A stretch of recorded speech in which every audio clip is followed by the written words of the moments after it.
Bonsoir à toutes et à tous et bienvenue à cette émission spéciale de Passerelle. Ce soir, nous sommes ensemble pour célébrer un événement historique, une date historique et emblématique qui est celle du 1er novembre 1954, le 70e anniversaire de la Révolution nationale. Une date qui ne représente pas seulement le début d'une lutte pour l'indépendance, mais elle incarne également le courage et la détermination de tout un peuple qui a défié l'oppression coloniale. Il y a 7 décennies, des hommes et des femmes courageux ont pris les armes pour revendiquer leurs droits, leur dignité, leur liberté. Leur sacrifice n'a pas été en vain puisqu'il a ouvert la voie à une nation libre et à une identité retrouvée et à un héritage également que nous portons très fièrement aujourd'hui. Dans ce 1er novembre, nous adaptons donc nos programmes, Passerelle, et vous le savez, une émission bimensuelle qui est dédiée à notre communauté établie à l'étranger, une communauté qui, elle aussi, se souvient de cette révolution algérienne. Ce soir, nous explorons non seulement les événements marquants de cette période, mais aussi les répercussions qu'ils ont eues sur notre communauté, qu'elle soit ici ou ailleurs essentiellement.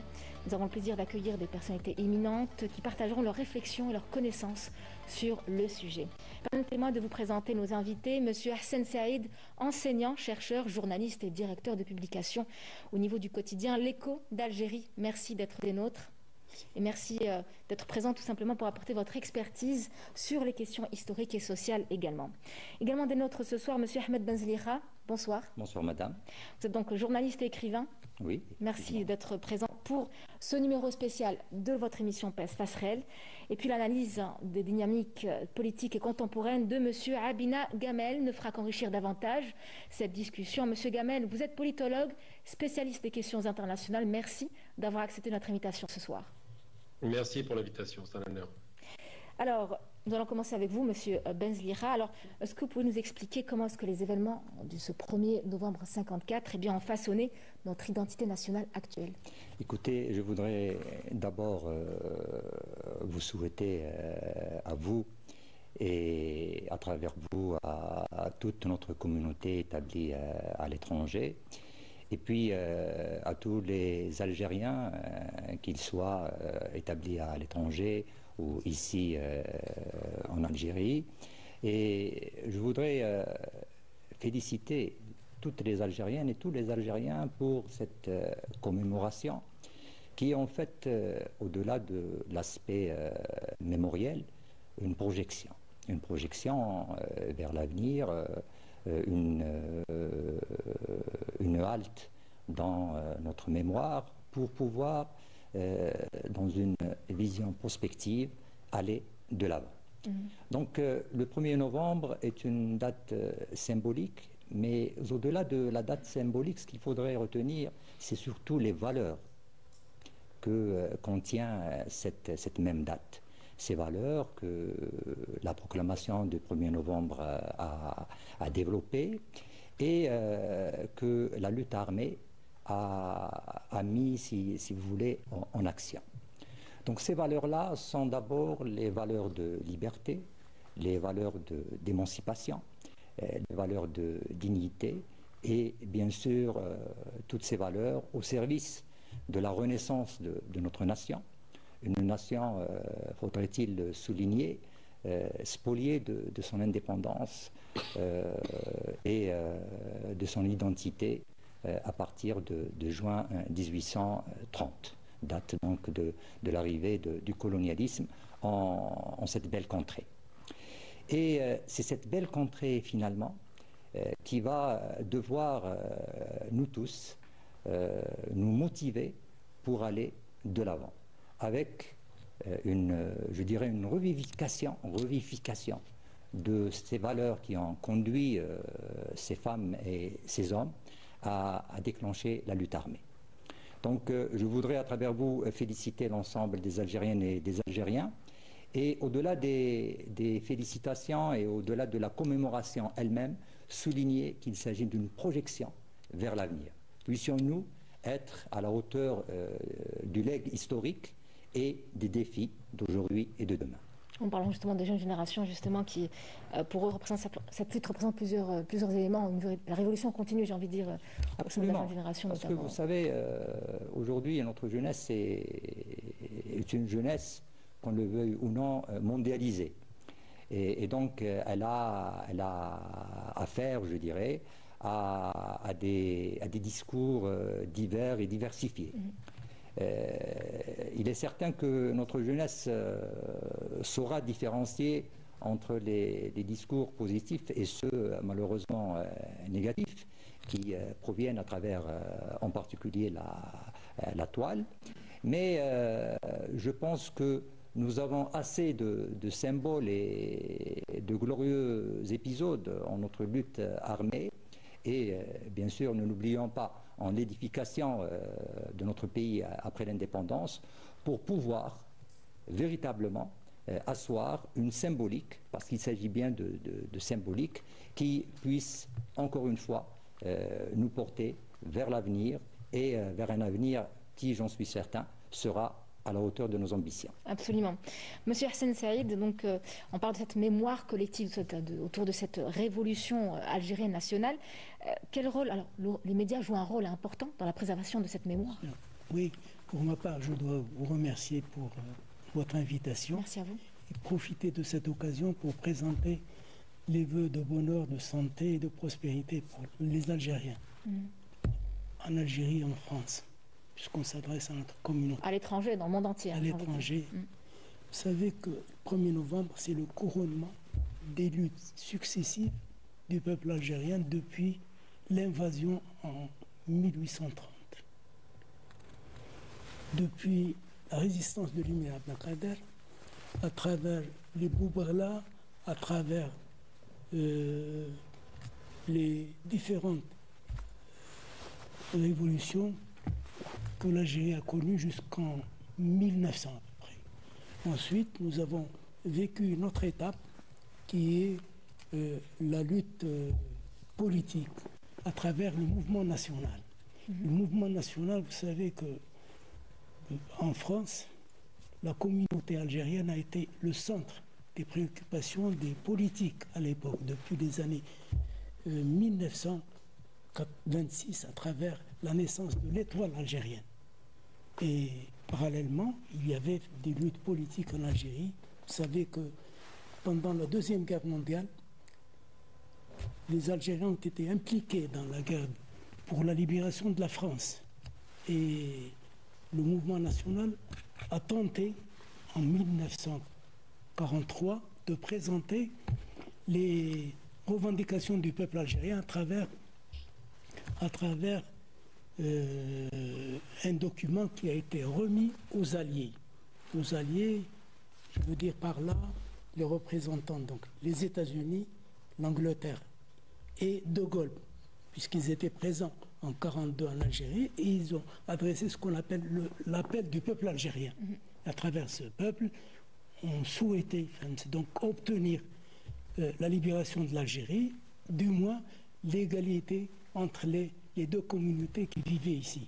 Malheureusement, la répression a été féroce en 1945, il y a eu 45 000 morts, pendant une semaine à peu près, c'est-à-dire du 8 au 15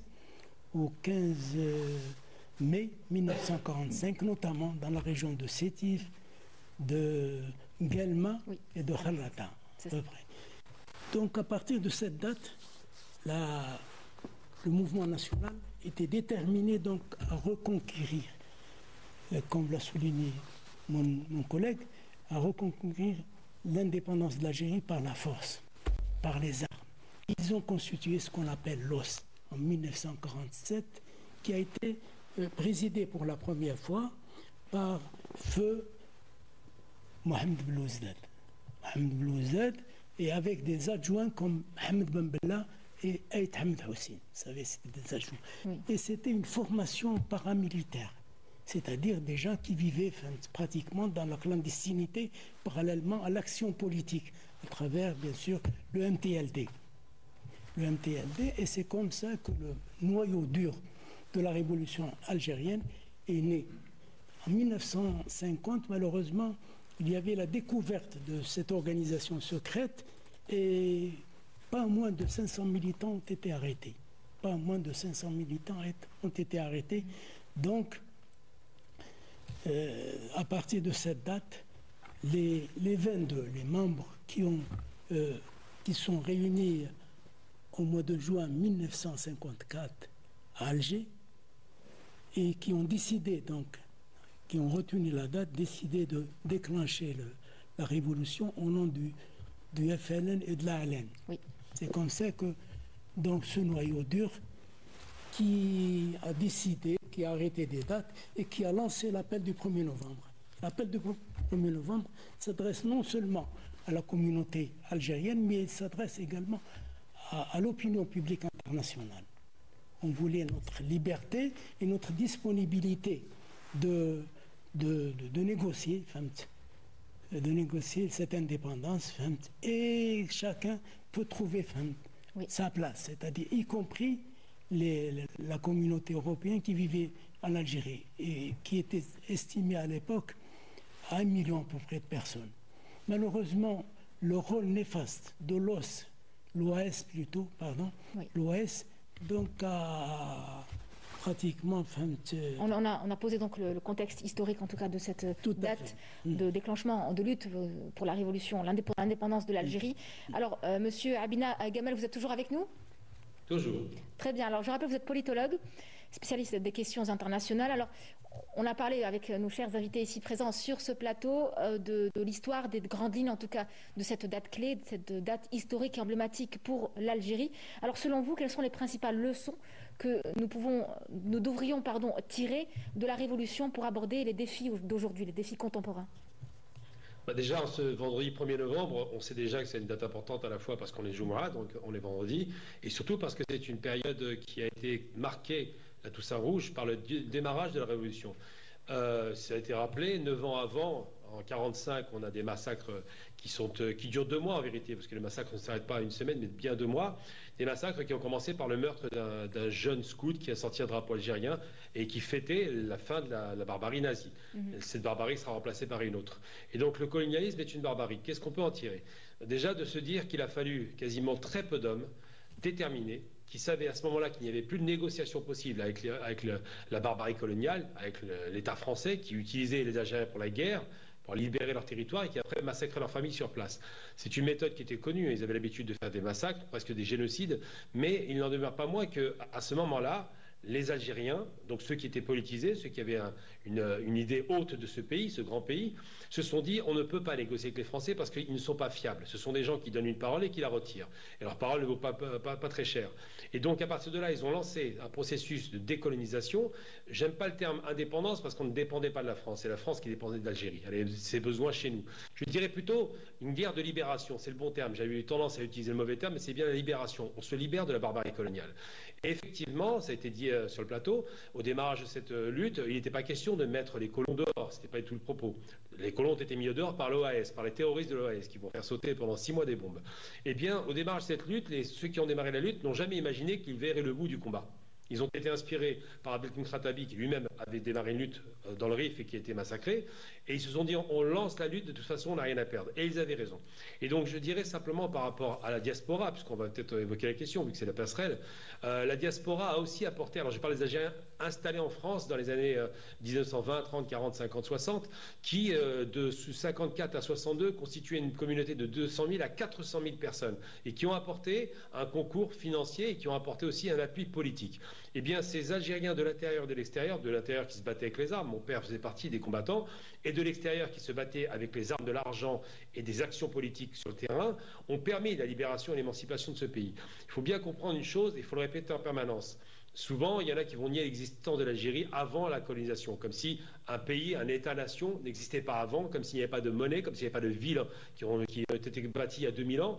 Et c'est une façon de disqualifier non seulement l'existence du peuple algérien, mais aussi la légitimité de son action politique et de son action d'émancipation. Et là-dessus, effectivement, on doit se poser la question de savoir pourquoi. Simplement parce que le colon qui vole une terre ne veut pas dire que cette terre existait ou qu'il y avait des hommes dessus et il y avait une civilisation. Il veut faire croire qu'il arrive chez des barbares et qu'il faut les civiliser. C'est une des raisons pour lesquelles ils sont restés aussi longtemps. Mais en vérité, le sous-jacent, c'est qu'ils volaient simplement l'argent des Algériens. Ça a commencé par un vol de 5 milliards d'or du Dey d'Alger, Ça a commencé par le non-paiement de la dette de guerre, de la dette de blé des Français qui bataillaient contre les Russes et qui ont perdu la guerre. C'est la motivation principale qui les a poussés à faire du vol en Algérie, à voler l'or algérien. Et surtout, ça donne le sentiment, effectivement, que la colonisation, quelle qu'elle soit, reste un crime imprescriptible, impardonnable, barbare, et que les colons doivent être qualifiés pour ce qu'ils sont. Ce sont des criminels et des voleurs. Donc c'est vrai qu'il faut le rappeler, parce qu'aujourd'hui, on est dans une période de commémoration. Je préfère dire célébration. Le 1er novembre, c'est une célébration, la Toussaint Rouge. C'est le début de l'amorce de la libération de l'Algérie, et par là même d'ailleurs de l'Afrique, parce que quand on libère l'Algérie, les pays africains bénéficient de ce combat. Eh bien aujourd'hui, il faut se dire qu'on doit célébrer cette date, qui est une date essentielle, qui est une date qui a donné le sentiment que l'espoir pouvait renaître, et ils ont, au bout de 7 ans et demi, vaincu et nous ont donné à nous la possibilité de pouvoir parler devant les caméras, de pouvoir s'exprimer, de pouvoir s'instruire, de pouvoir lire, de pouvoir voyager, de pouvoir avoir un pays digne, honorable, fort, et qui est un exemple et un modèle pour le reste du monde. Je parle du Sud global, bien sûr. Je pense que vous serez d'accord avec moi, c'est qu'on remarque également, on parle de communautés établies à l'étranger, on remarque qu'il y a un engagement de la part de toutes les générations, j'ai envie de dire d'Algériens, qui soient en Europe, en Asie, en Afrique également ou en Amérique. Alors comment est-ce qu'on peut évaluer cet engagement-là dans les affaires politiques aujourd'hui? Ils sont engagés, notamment avec les mesures incitatives du président de la République et de tout un gouvernement, pour justement encourager l'implication de cette communauté à l'égard des affaires politiques algériennes.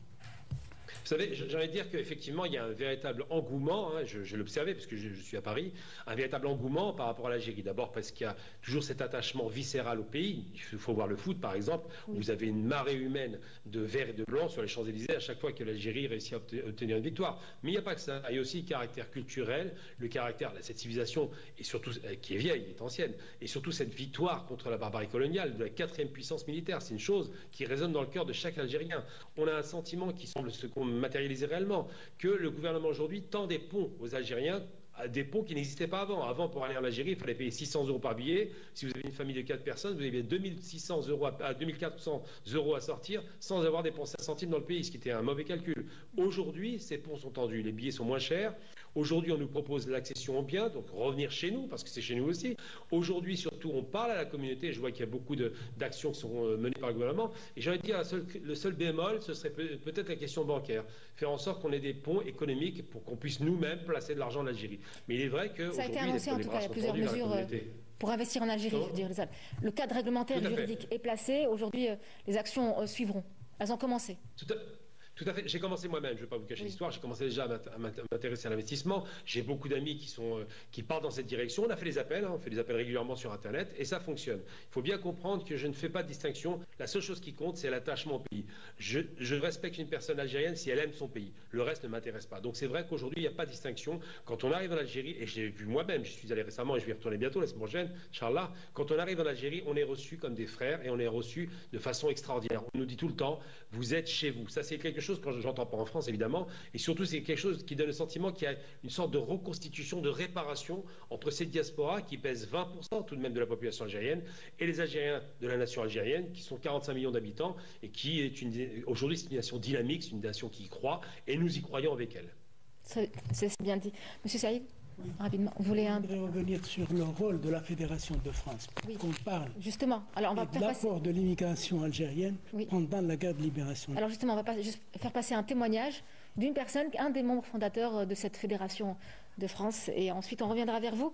Alors nous allons mettre en lumière, en image, le témoignage d'un des fondateurs de la Fédération de France, du FLN, Ahmed Doum, dont l'engagement a été plus que déterminant dans cette lutte pour notre libération, je reprends le terme de notre ami Abina. Donc ce récit nous rappellera les sacrifices consentis par celles et ceux qui ont œuvré pour notre liberté.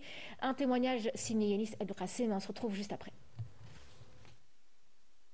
C'est ici que M. Doum s'assit, passe toutes ses journées, ses après-midi. C'est l'après-midi, le matin. Dès que j'ai quelques minutes, je descends ici. À 94 ans, cet ancien membre du premier comité fédéral du FLN en France incarne la mémoire vivante de la lutte pour l'indépendance algérienne. Je suis parti en vacances. En vacances. Et rencontrer les amis. Tu vois, c'est les circonstances. Rencontrer des amis. Très important, oui. Voilà. Moi, j'étais surpris de les trouver à Paris et j'ai posé la question, comment vous avez disparu comme ça d'Alger? Il dit, nous, on a disparu, on n'a pas de travail, on n'a pas ceci, on est venu ici, on est installé en France, et où? On est à Sochaux, pas à Paris. On est à Sochaux.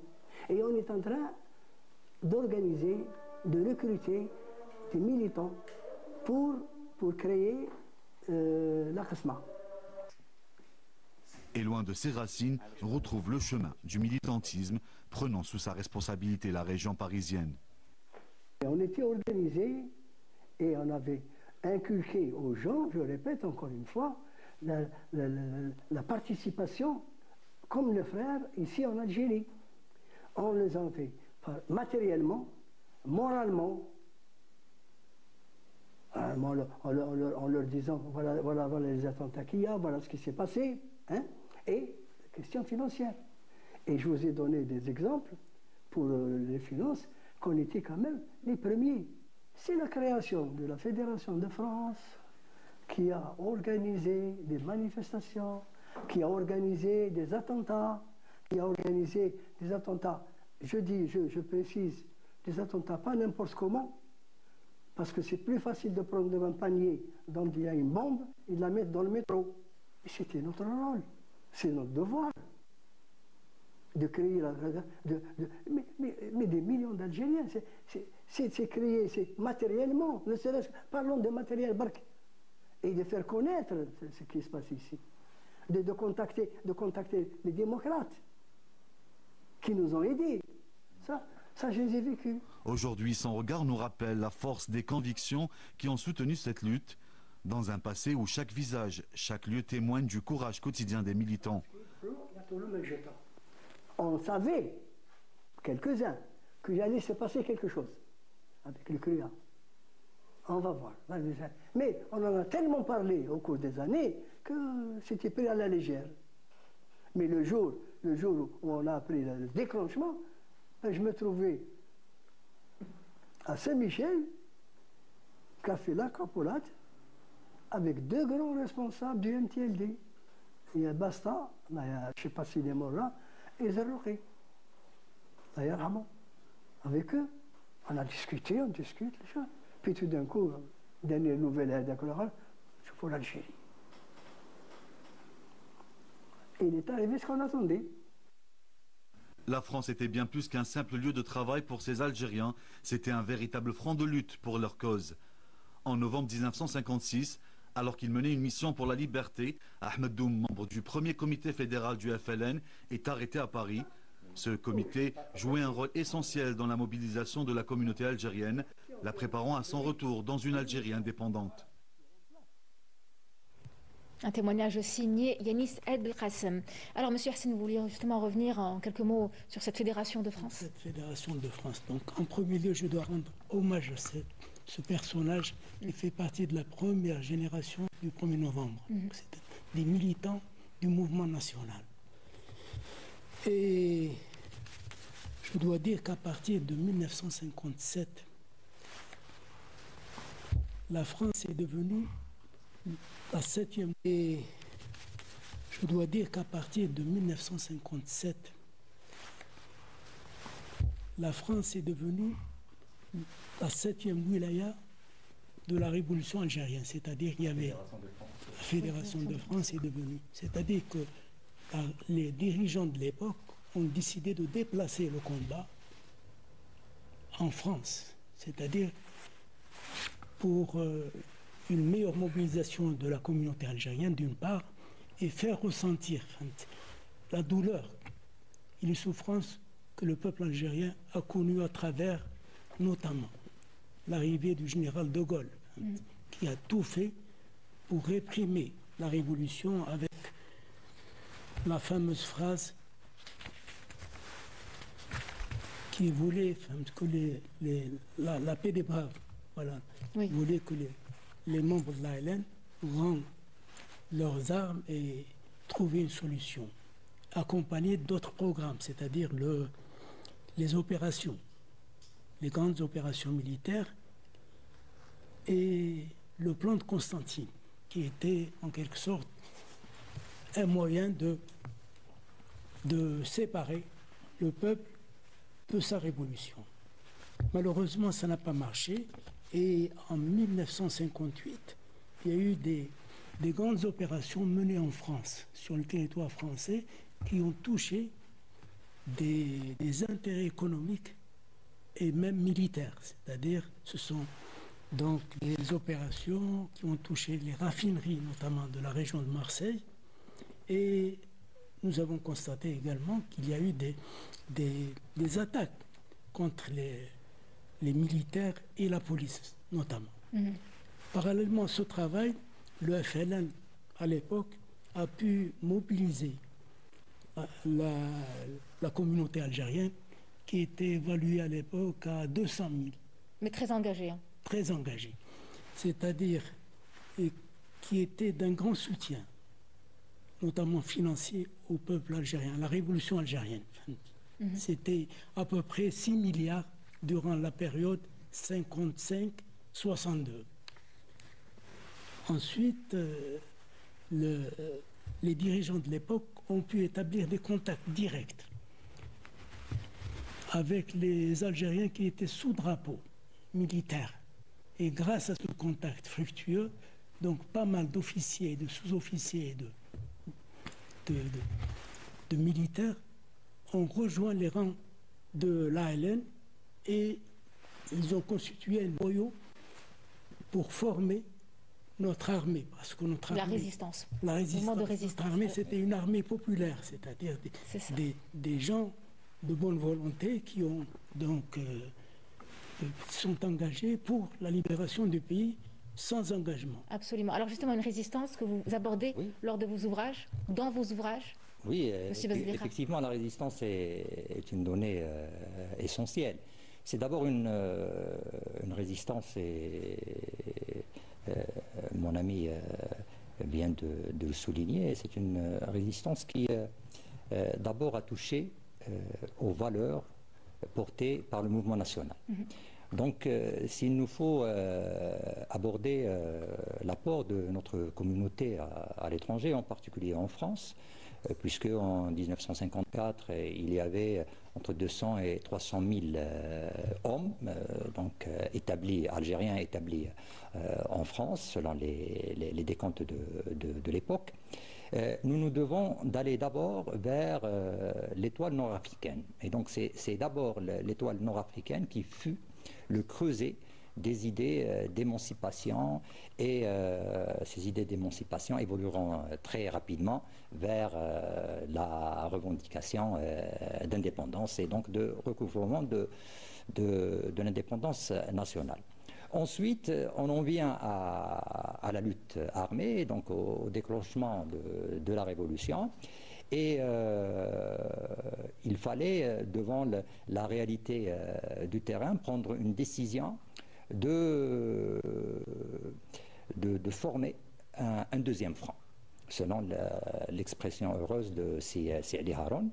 Et donc, ce deuxième front, c'est un front en France même, avec la constitution de ce qu'on a nommé la 7e wilaya, avec ses Boudaoud, alias Oscar, à sa tête. Et donc c'est cette organisation portée par les idéaux et par bien sûr les directives du FLN qui a su mener à terme jusqu'à sa dissolution en septembre 1962 la lutte, qu'elle soit armée ou morale ou populaire, puisque, rappelons-nous, les manifestations d'octobre 1961 sont une halte particulière dans notre histoire, dans l'histoire du peuple algérien, et une marque, je dirais, indélébile de la honte que devrait éprouver l'autorité coloniale qui a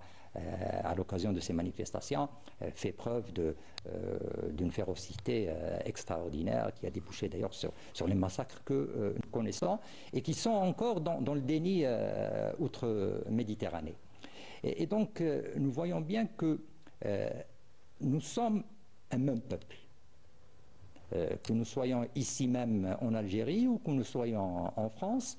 Et cette idée d'appartenance identitaire est portée même par les nouvelles générations. Oui. Et donc, il y a une sorte de, comment dirais-je, de continuum intergénérationnel qui fait que les idéaux, qui nous semblent être d'hier historiquement, sont en fait réactualisés et sont toujours d'aujourd'hui et, je le pense sincèrement, seront aussi ceux de demain. Et donc, nous en arrivons aux défis que vous avez pertinemment soulignés tout à l'heure.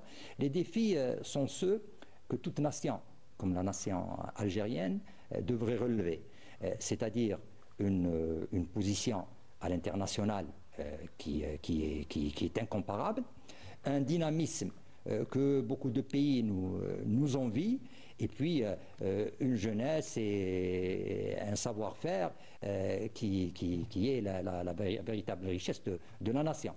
Cette jeunesse, qu'elle soit à l'étranger ou qu'elle soit ici même en Algérie, est, je pense, la clé de voûte des valeurs portées hier par nos aînés et qui aujourd'hui sont portées par cette nouvelle génération. Ça. Et il y a de réels parallèles entre cette lutte pour la libération du pays et les luttes contemporaines d'aujourd'hui. Quand on voit ce qui se passe en Palestine, les Palestiniens sont...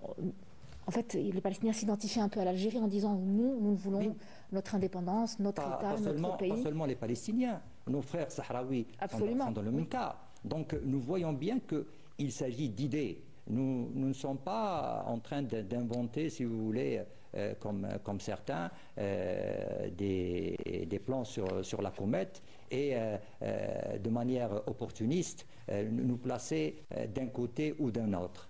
Nous avons hérité d'idées que nous avons toujours défendues, pour lesquelles d'ailleurs nous sommes morts. Notre nation a consenti des sacrifices énormes en martyrs, en souffrance, en misère, en orphelins. On a tendance à l'oublier. Et c'est ces mêmes idéaux que nous défendons aujourd'hui et que nous défendrons demain. Nos frères sahraouis palestiniens. Oui, absolument. C'est ça.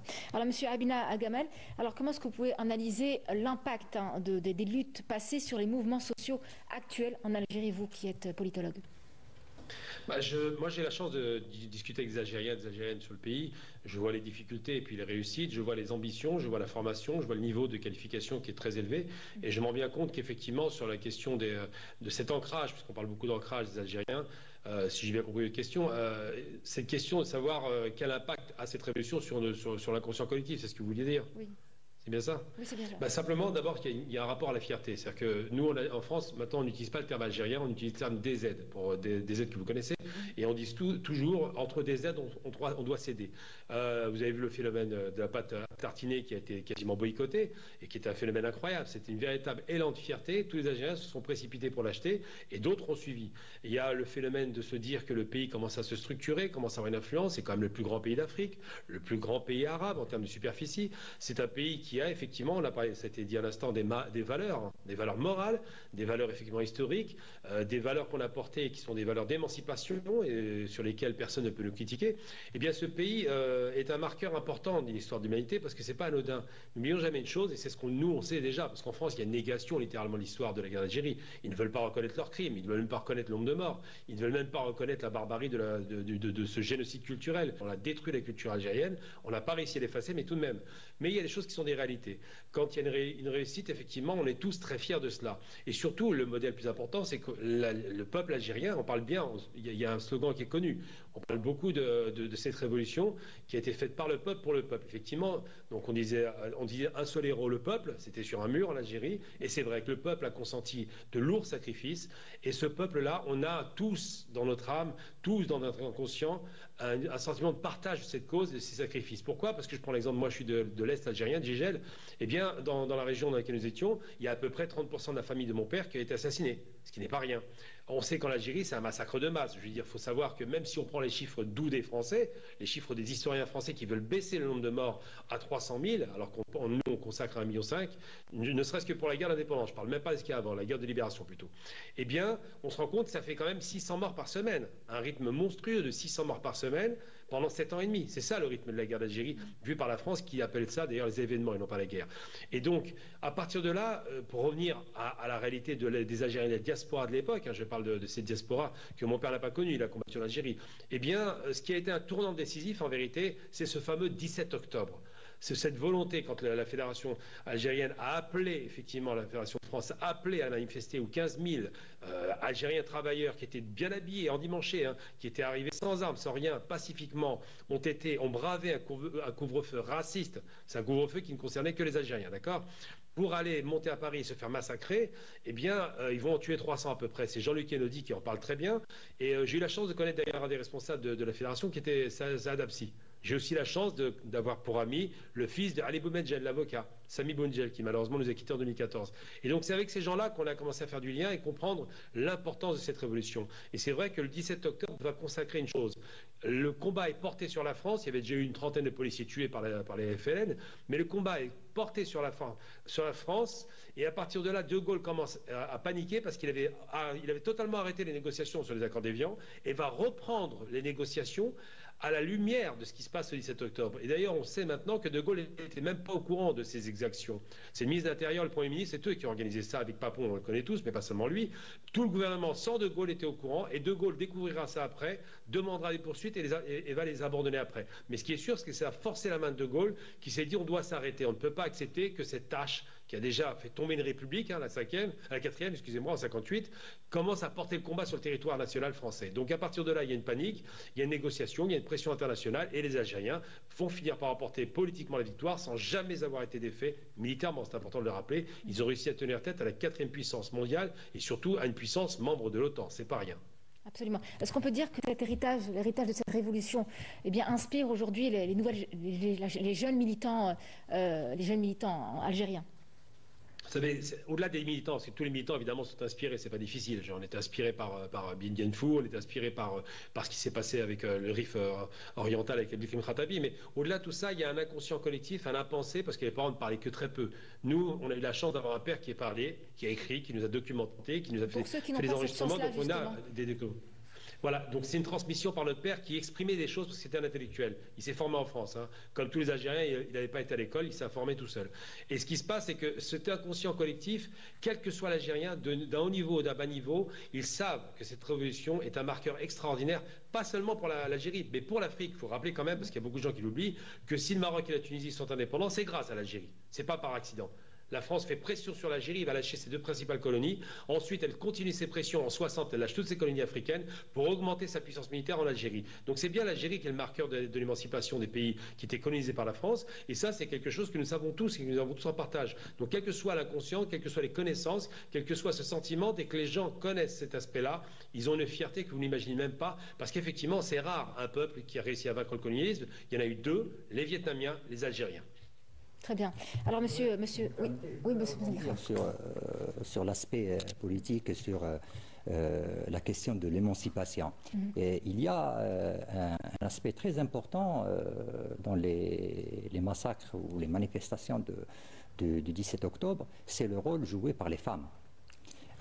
Donc, en matière d'émancipation, le 17 octobre a mis en exergue la participation de la gente féminine à la résistance, à l'instar d'ailleurs de la participation de la femme dans la lutte armée en Algérie. Est-ce que leur contribution est suffisamment reconnue aujourd'hui? Elle n'est pas reconnue, mais je pense qu'il y a beaucoup de travaux qui s'intéressent à cet aspect et qui soulignent le rôle des femmes durant ces manifestations et après ces manifestations, parce qu'il y a eu des rassemblements de femmes devant les prisons où étaient emprisonnés les hommes, et donc je pense que le 20 octobre et le 9 novembre de la même année, il y a eu non seulement des manifestations féminines et donc une autonomie de la part des militantes femmes, mais aussi malheureusement une répression tout aussi féroce que celle qui a eu lieu le 17 octobre. Absolument. Monsieur Hassen, est-ce que vous pouvez nous conseiller certains ouvrages, livres ou du moins certains documents historiques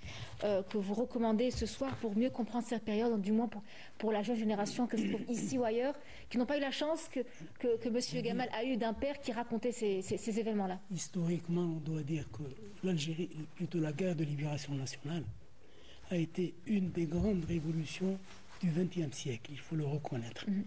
À propos du rôle de la femme, je dois rejoindre mon ami pour dire qu'on garde toujours l'image de la jeune fille âgée de 15 ans qui a été jetée à la Seine et chaque fois, personnellement, je la garde en mémoire. Il y a une volonté aujourd'hui de l'Algérie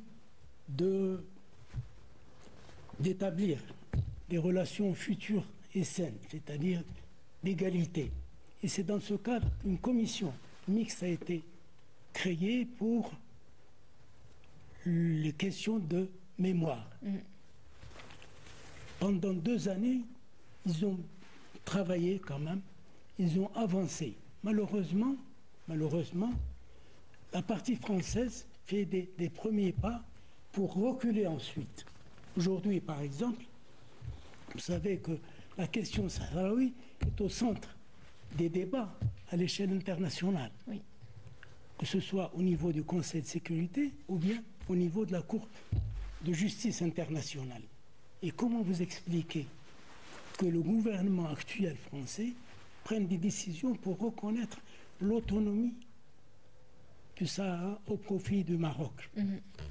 Comment vous expliquez ça?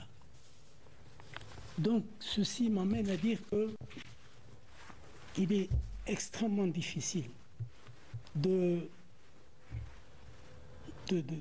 progresser s'il y a une mauvaise volonté dans le cadre de la coopération.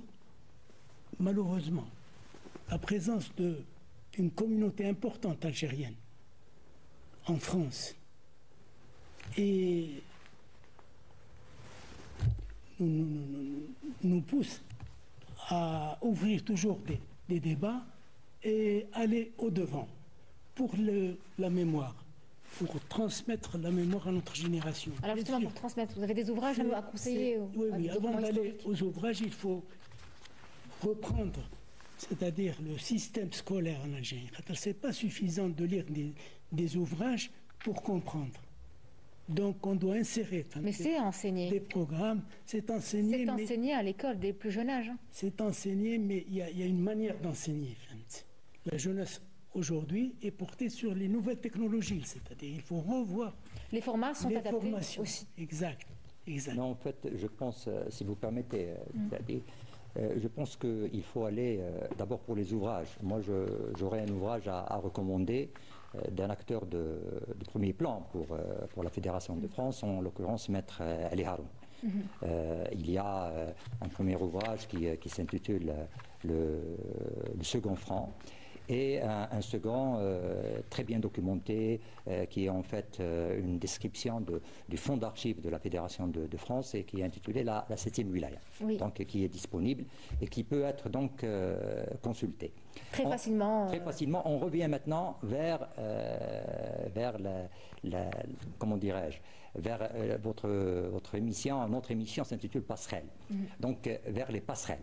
Comment est-ce que nous pourrions avoir des passerelles mémorielles qui permettent aux nouvelles générations d'accéder de la manière la plus aisée et la plus bénéfique à la mémoire. Je pense que nous devons d'investir dans le contenu digital. Parce qu'aujourd'hui, la jeunesse et même les moins jeunes sont portés vers tout ce qui est multimédia, tout ce qui est donc relève non seulement d'Internet, mais avec l'arrivée de l'intelligence artificielle, il est, je dirais, impératif de notre part d'aller vers les contenus, vers la production de contenus. Pourquoi? Parce que finalement, l'intelligence artificielle, si elle reprend quelque chose pour vous le donner en tant qu'utilisateur, elle ne peut reprendre que des contenus. Et donc, il faudrait que nous puissions promouvoir nos contenus en termes de mémoire. Malheureusement, en termes de contenu, je dirais que nous sommes encore en retard, et c'est donc les versions et les thèses de ceux qui ne nous aiment pas pour le moins, qui sont promus et qui sont diffusés à travers le net. Essayez par exemple de vous intéresser à tel ou tel événement historique de notre guerre de libération sur un moteur de recherche. Vous trouverez très peu de contenu qui épouse la réalité et la vérité, je ne dirais pas nos thèses. Oui. Alors que les thèses les plus abracadabrantes sont promues et sont là, présentes sur le net. Et je pense qu'il y a un effort à faire dans ce domaine, dans le domaine donc du contenu digital, et qui peut se faire très, très facilement. Nous avons aujourd'hui beaucoup de start-up.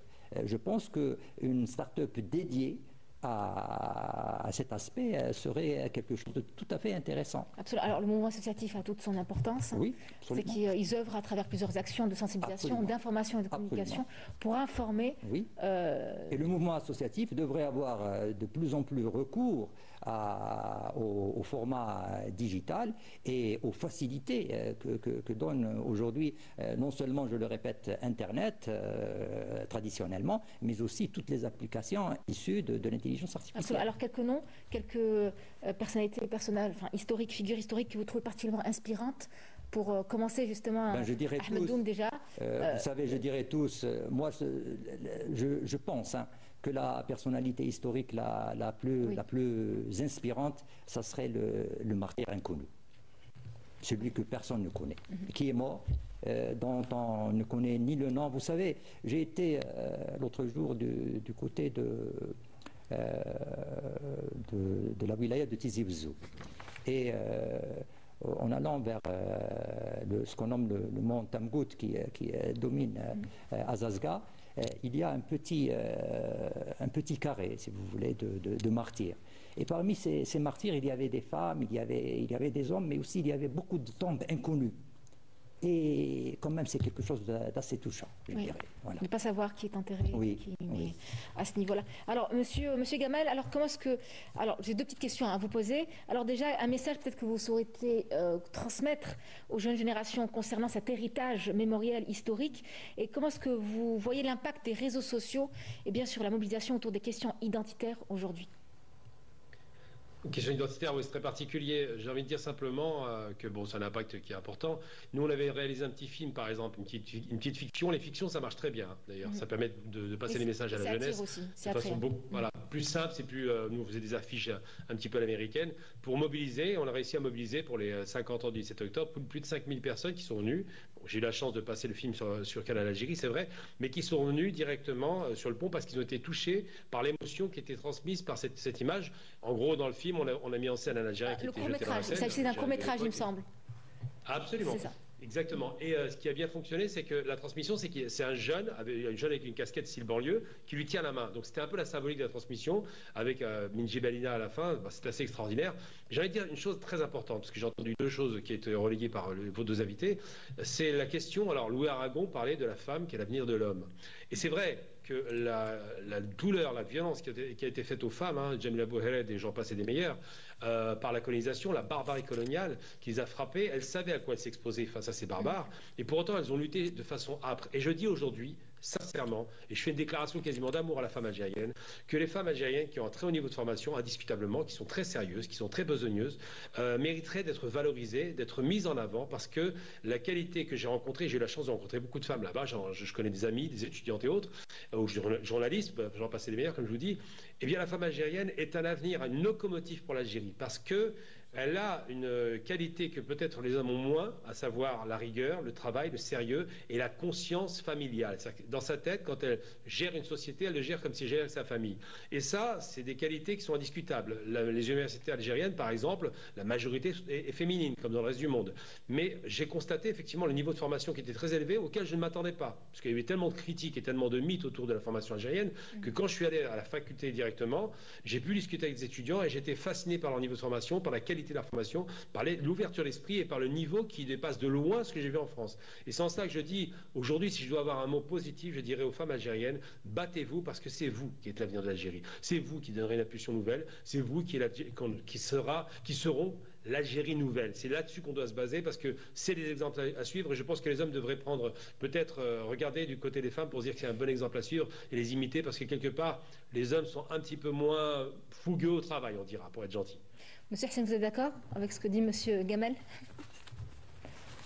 La question principale est de pouvoir transmettre les valeurs et le principe de la révolution. C'est ça qui fait sa force. Je profite de cette occasion pour citer un ouvrage. Oui. Un ouvrage d'un grand militant qui s'appelle Sardine Ait Mokhtar. médecin. Il était étudiant en France, à la faculté de médecine. Et en 1957, vous savez, juste après la grève du 19 mai 1956 en Algérie, et comme les étudiants étaient en majorité en France, les étudiants algériens, donc le FLN a ordonné à ses étudiants donc d'adhérer au FLN. Et ce personnage a pu échapper donc aux arrestations. Et il est parti en Allemagne. En Allemagne, grâce à son dynamisme, sa formation, sa volonté, il a bénéficié d'un soutien des Allemands. Et il a constitué une cellule qui travaillait en faveur de la révolution algérienne. Il a fini par épouser après l'indépendance. C'est un bougiote. Il est de Bougie. Donc il a fini par épouser une Allemande et s'est marié au lendemain de l'indépendance. Cette femme, cette Allemande, vit toujours en Algérie. Je suppose qu'il est à Alger actuellement et donc qui adhère pleinement à notre cause et qui fait beaucoup d'efforts. Donc j'ai assisté à la présentation de son ouvrage, c'est-à-dire son ouvrage était pratiquement... Vous avez le nom de son ouvrage? Des réserves. Oui, oui, tout à fait. C'est un Sardine Ait Mokhtar et Gisèle. Gisèle, c'est sa femme. C'est Mémoire et combat, de 1956 à 1962. Merci beaucoup. Alors, un dernier mot à nos invités, M. Benslira.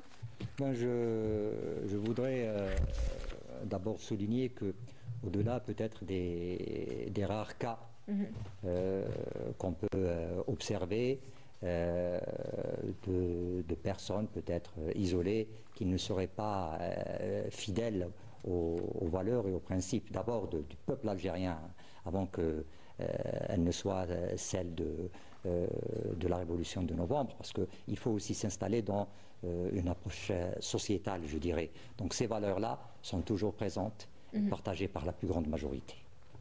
Au-delà donc de ce qu'on peut observer de comportements qui pourraient être sujets à critique. Et donc moi je voudrais revenir à l'essentiel. Et l'essentiel, c'est que ces valeurs s'installent dans une dimension intemporelle. Elles sont portées par chacun de nous, elles sont portées aussi par l'ensemble de la nation. Et je pense que en sachant défendre notre mémoire et celle de nos martyrs, nous nous projetons déjà vers l'avenir. Et donc, il faudrait que nous ayons à l'esprit que commémorer, célébrer, ce n'est pas réifier, c'est aller de l'avant. Et je pense que nous y allons de bons pas et que nous aurons des succès à la hauteur de nos aspirations. On l'espère. Merci. Monsieur Habina, un dernier mot? Je dirais simplement par rapport à cette grande révolution, c'est que déjà moi j'ai la chance d'exister parce que la révolution existait, sinon mon père n'aurait pas rencontré ma mère, alhamdoulilah on dira.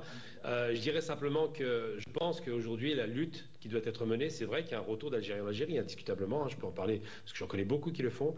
C'est une nation à construire, les 30 ou 40 glorieuses arrivent, et que la nouvelle lutte qu'on doit mener, on doit se rappeler de notre histoire, on doit se fonder sur notre histoire, c'est une lutte économique. Tout faire pour que l'Algérie devienne la première puissance économique africaine en 2030. C'est possible, ce n'est pas impossible. Si les 8 millions d'Algériens à l'étranger envoient des capitaux, investissent, transfèrent leurs compétences, comme vous l'avez fait d'ailleurs, je crois que vous êtes de retour en Algérie, d'après ce que j'ai entendu, eh bien tout cela permettra d'avoir une véritable dynamique de développement accéléré, parce que je crois au développement accéléré, et pour y parvenir effectivement avec les outils qui sont à disposition, avec la numérisation, avec l'intelligence de la jeunesse d'ici et de là-bas, eh bien nous parviendrons assez aisément à obtenir cet objectif, parce que l'objectif de faire de l'Algérie une grande nation qui soit un modèle pour le reste de l'Afrique est un objectif qui est louable et qui vaut la peine ça vaut la peine de lutter pour cela. Donc je dirais simplement, en ce 1er novembre 1954, ayons l'espoir que dans 6 ans, l'Algérie soit la première puissance économique africaine. On l'espère. Merci d'avoir été avec nous, Monsieur Hassen. Un dernier mot avant la fin de cette émission, nous arrivons en partie. J'ai un grand souhait que les intellectuels algériens, là où ils se trouvent, de par le monde, donc de s'intéresser davantage à leur pays, notamment dans le domaine des nouvelles technologies, pour apporter leur savoir et contribuer à l'élévation du niveau technologique de l'Algérie, car aujourd'hui, l'avenir, c'est le savoir. Et merci beaucoup. bonne fête. Merci à vous. Très bonne fête à tous les Algériens et Algériennes qui nous suivent. Cet espace a été en tout cas une belle occasion pour se souvenir des sacrifices consentis pour notre liberté, mais aussi d'envisager la manière dont nous pouvons continuer à porter cet héritage avec fierté et responsabilité également. Merci à nos invités d'avoir été avec nous. Merci Monsieur Mezliha. Je vous rappelle, vous êtes journaliste et écrivain. C'est un honneur que vous soyez des nôtres. Pour moi. C'est gentil. Monsieur Hassan Saïd, merci d'avoir été avec nous également. Monsieur Abina Gamel, politologue, merci d'avoir été des nôtres ce soir pour ce numéro spécial de Passerelle. Merci beaucoup pour l'invitation. C'est Abina ce propos, c'est pas Abina. Il y a pas Abina, très bien, c'est noté. Ensemble, nous célébrons notre histoire tout en regardant vers un avenir prometteur. Vous l'avez dit, Monsieur Mezliha, excellente soirée à vous, à très vite.